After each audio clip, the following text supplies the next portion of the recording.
I don't want you to be a loser. I don't want you to be weak. I've spent most of my life helping people find their strength. Despite all of the things that we might disagree about, and all my friends who may say right now, Arnold, don't talk to those people. It's not worth it. I disagree. I care about you.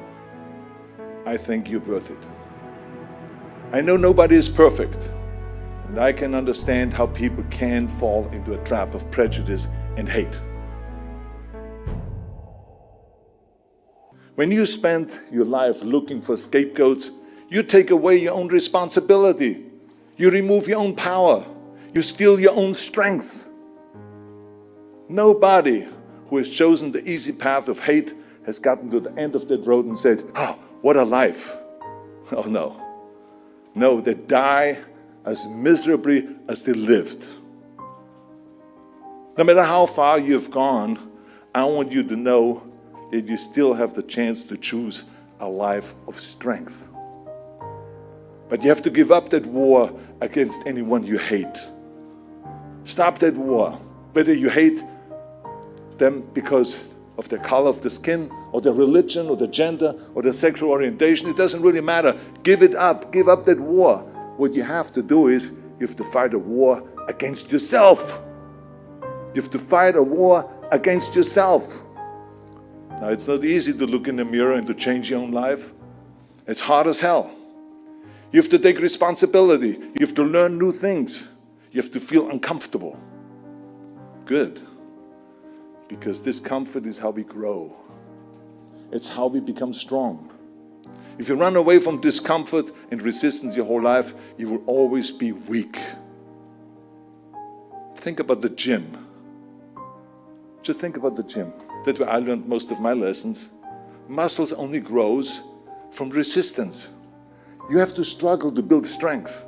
The more I force my hand against that steel bar, the bigger the biceps get, and the stronger it gets. When I was trying to squat 600 pounds, or bench press 500 pounds, or deadlift 700, it didn't feel like a walk in a park. It wasn't easy. I can tell you that. It was uncomfortable. It was painful. I mean, look at the photographs. I look like I'm crying out loud in pain because I was struggling. And you know something? That your mind and your character are no different than your body and your muscles.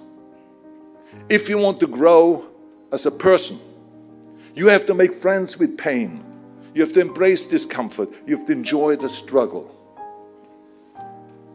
So, you have two paths in front of you right now. Two paths. One of them is going to be the harder one today. It's going to be downright painful. You will have to force your brain to think in new ways.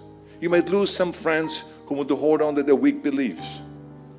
But as you pull yourself away from that anger and that hate, I can tell you, eventually you will start to feel empowered. You will realize that you have the greatest power of all, the power to change your own life. You will be stronger than you've ever known. But the other path is easy. You don't have to change anything. Everything in your life that you aren't happy about can be someone else's fault. You can keep fueling yourself on the sugar high of hate. But on the end of that road, it's not pretty. I've seen it with my own eyes. You will end up broken, searching for ways to numb your pain and your misery.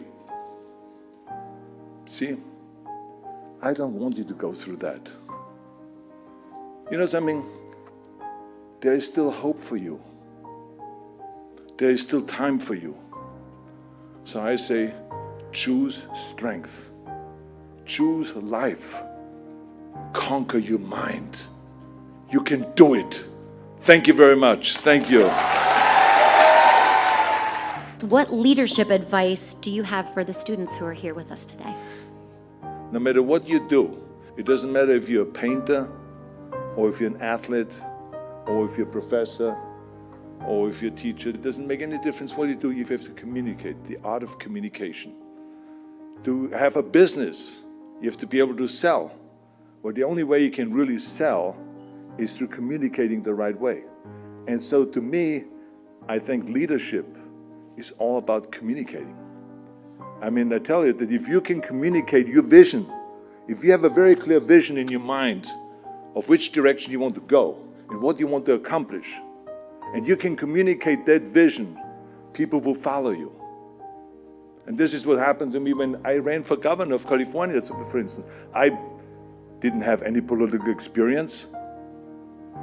And they all said, you would never make it.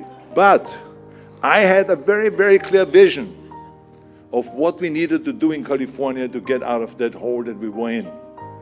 I just went out there and I told the people the kind of state that I see in front of me.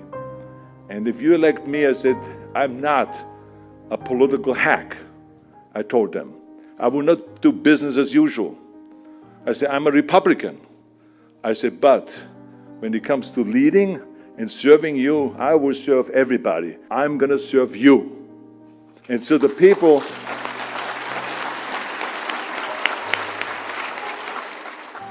So I presented my vision, and this is how I went into the debates. Well, I won. I got 60% of the votes. I mean, so this just shows to you that if you show leadership and if you show a vision, because the most important thing when I always talk to people when I do speeches about success, the most important thing in life that you have a vision. If you have no vision, you don't know where to go. You can have the best airplane in the world, but if the pilot does not know where to go, then he's going to crash eventually. So this is why it's the same with us in life. We got to have a very clear purpose. So that's why I say to people, think about what you want to do. Turn off your phones. Turn off your iPads. Turn off your computers. Turn off all of those devices. Turn it off. As important as they may are, but turn it off. That was my advantage that I had when I grew up. It was quiet. We had no TV. We just had a radio in the house. There was no phone. There was nothing. And so I had time to think.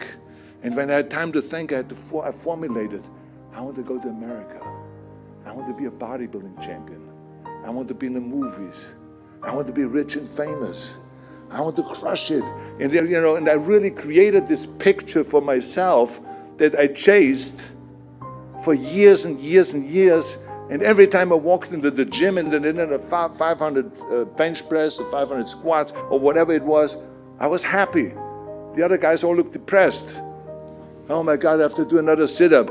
For me, it was there. I want to do another sit-up because it gets me one step closer to that goal, to that vision, to turn that into reality. So there was a motivation, there was a purpose there. So this is what leadership is all about, is you have a vision, then you communicate that well, it comes in with communicating and all of this stuff, and then you can bring anyone along and lead. And hopefully you lead them in a good direction, not in a bad direction. That's the important thing.